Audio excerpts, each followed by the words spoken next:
Happy New Year everyone, and welcome back to the channel, and welcome to the first video of 2019. I hope you had a really good Christmas and New Year, and hopefully you're not all feeling too hungover like I am from all the celebrations throughout the Christmas and New Year period.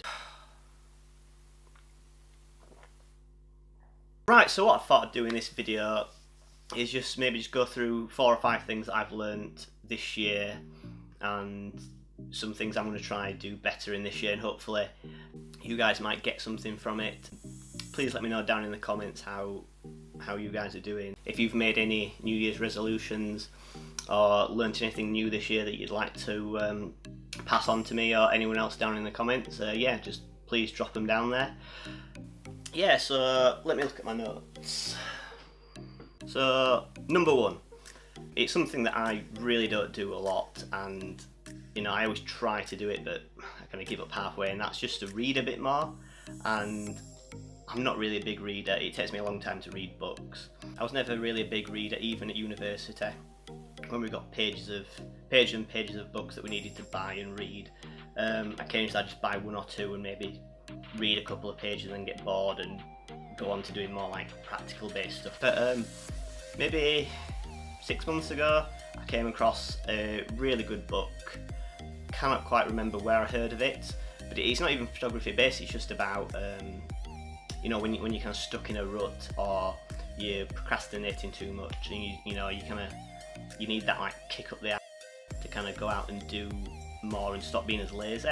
And I'm definitely guilty of being too lazy when it comes to going out there and doing the work. I would highly recommend getting this book. It's one that I've kind of read all the way through. It's not very big, and it's, the print's decent size, and it's quite easy to get through. And it's called The War of Art by Steven Pressfield, and basically it just helps you stop bad habits and kind of recognise that you're doing them yourself, and kind of saying you've got to admit that you're being lazy, and you can kind of work past it, and you've got to just get on with doing the work, basically, to make a success of yourself. Tip number 2. I don't know why I'm calling them tips, it's just advice or stuff that I've kind of learned over the year. Tip number 2, or bit of advice number 2, try to start a project this year. Now, I have started a couple of projects since I left university, about 4.5 years ago now, and I've never really kind of completed them. They've kind of just dribbled off at the end, and I kind of lost motivation or interest with them.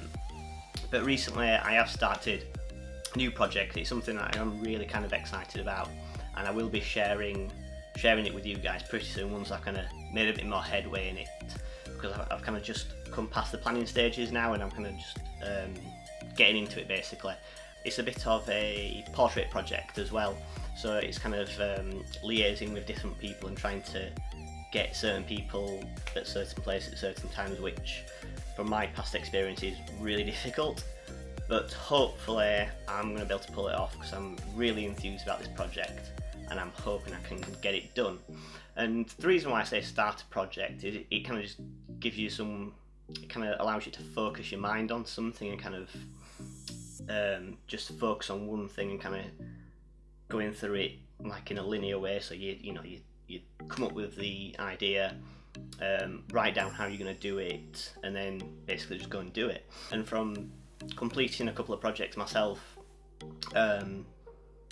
before, during and after university, you get a really good sense of satisfaction at the end once you've completed it and you've followed through on your plan, basically. Moving on to number 3. Now, these aren't in any particular order. I've kind of written them down as they came to me, basically, so none of them are more or less important than the one that followed it. So the third one is, don't undervalue yourself. It's something I've done ever since I started kind of doing this as a business and working for myself.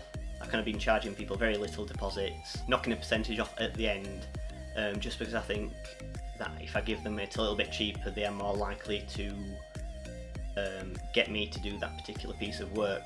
And from recent experience, it turns out that really isn't the case. and you should definitely charge exactly what you think you're worth. Just don't undervalue yourself.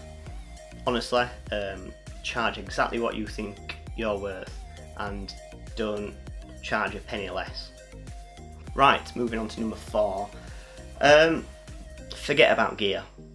You know, you might be someone watching this that's got their first DSLR for Christmas, and you know, you're just starting off on your journey into photography, or you know, you could even be a professional or just, you know, a regular amateur.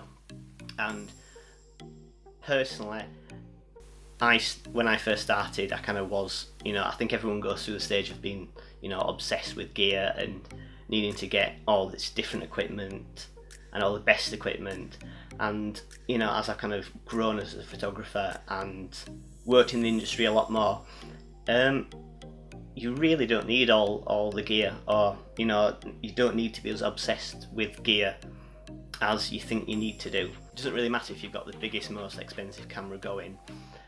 If you don't know how to use it and you're not familiar with it, then the images you're going to get out of it are going to be no different than if you had the cheaper, low-end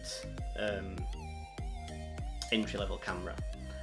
And you know, if you've got a creative eye and you know, you can find good compositions, you know, and you find interesting subjects, then you know, something like this, even really old point and shoot camera, you know, you probably get some cool stuff out of this as well. Or you know, £20 film camera that you can buy on eBay.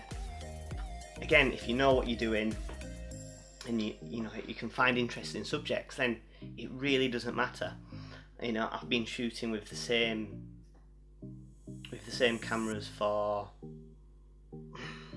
about 5 or 6 years now, and the images that I get out of them are still fantastic now. You know, the quality is good, they're sharp, they're clear, you know, they work in every situation that I need them to, and I'll work with them until the day they really actually just go, and you know, it's no longer worth keeping them. So you know, just go out with whatever you've got, you know, your iPhone, point and shoot camera, film camera.